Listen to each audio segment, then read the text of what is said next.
Okay, so now we'll understand about the cryptography. Cryptography is the science of securing the information by transforming it into a secret code. It's like writing a message in invisible ink. Only those who know how to reveal it can read it. Cryptography uses match-based technique to scramble the data, that is encryption, so it looks like a random nonsense to outsiders. And the other one is unscrambled, that is decryption, for authorized users with the right key. Let's take an example. For example, when you log into your website, your password is encrypted into a coded form before being sent.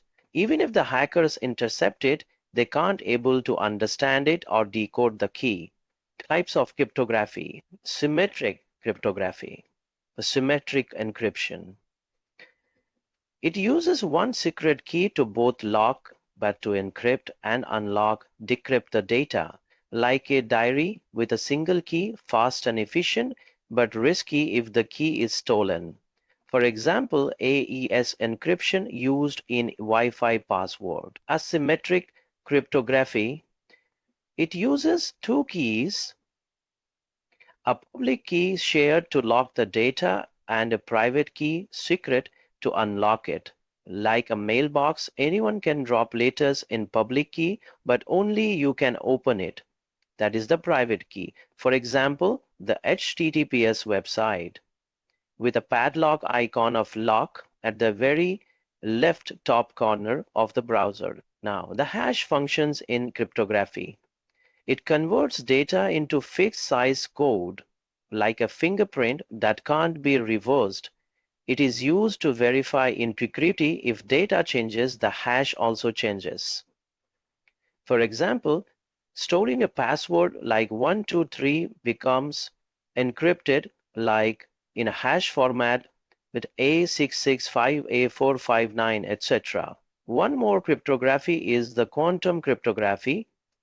It uses physics like light particles to create unhackable keys. It is a future-proof against the super-fast quantum computers. For example, bank testing ultra-secure transactions. Now, the SSL and TLS certificates. SSL and TLS certificates are like digital passports for websites that prove they are genuine and encrypt your connection. Here is how they work. When you visit a site like https bank.com, your browser asks for its SSL certificate. The website sends this certificate containing its public key and identity info. Your browser checks if a trusted certified authority CA like DigiSet or Let's Encrypted issued it. If valid, your browser and website start a secure handshake to create encryption keys. They agree on a temporary session key, that is the symmetric encryption, for faster data transfer. Now, all data exchange like login and payments get scrambled into unreadable code. So the key features about the encryption is like it prevents hackers from reading your data in transit. Here, the authentication verifies you are talking to the real website, not a fake clone. And the visual trust shows a padlock icon and the HTTPS in your browser. For example, without SSL, typing credit card details on a shopping site would be like writing on a postcard. Anyone can read it. SSL turns it into a sealed vault during the delivery. So SSL is very much required. So we'll understand why it matters. It stops man-in-the-middle attack on public Wi-Fi, also required for Google ranking and PCI compliance. It also builds user trust, so no unsecure warnings. This certificate typically expires every 1 to 2 years to ensure ongoing security checks. Now, we'll understand about the email encryption. Email encryption scrambles your messages like a secret code So only the intended recipient can read them. Here's how it works. First, when you send an encrypted email, the content gets transferred into an unreadable encryption. The recipient needs a special key like a password to decode and read it. That is the description. Here, the purpose is to protect the sensitive emails from any kind of interception, for example, financial or legal documents. So there are mainly two types: transport encryption, that is TLS. It protects email while they travel between the servers like a sealed envelope in the mail.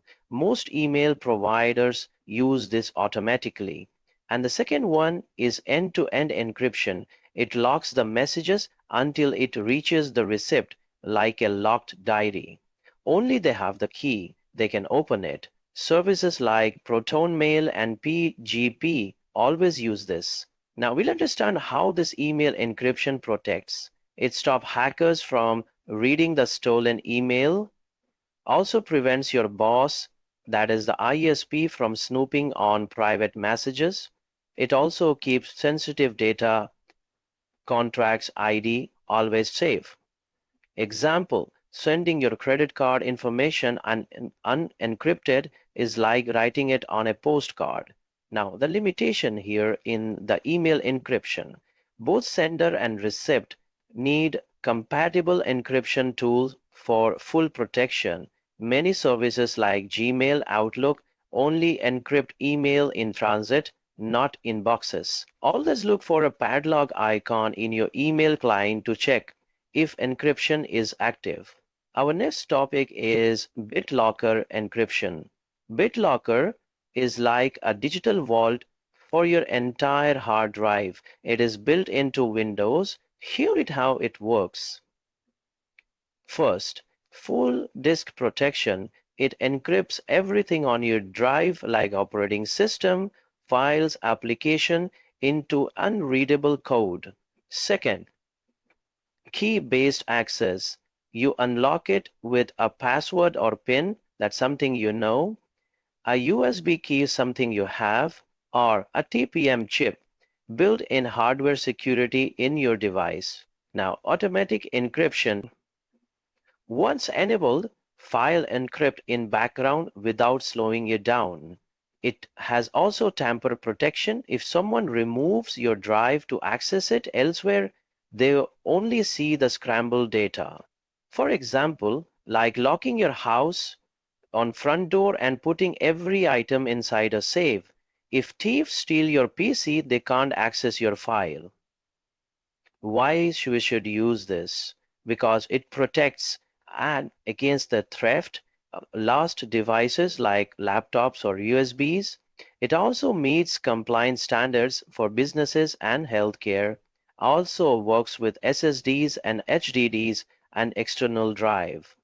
Please note, BitLocker requires Windows Pro or Enterprise editions. For home users, you have the alternative like VeraCrypt exists. Always back up your recovery key.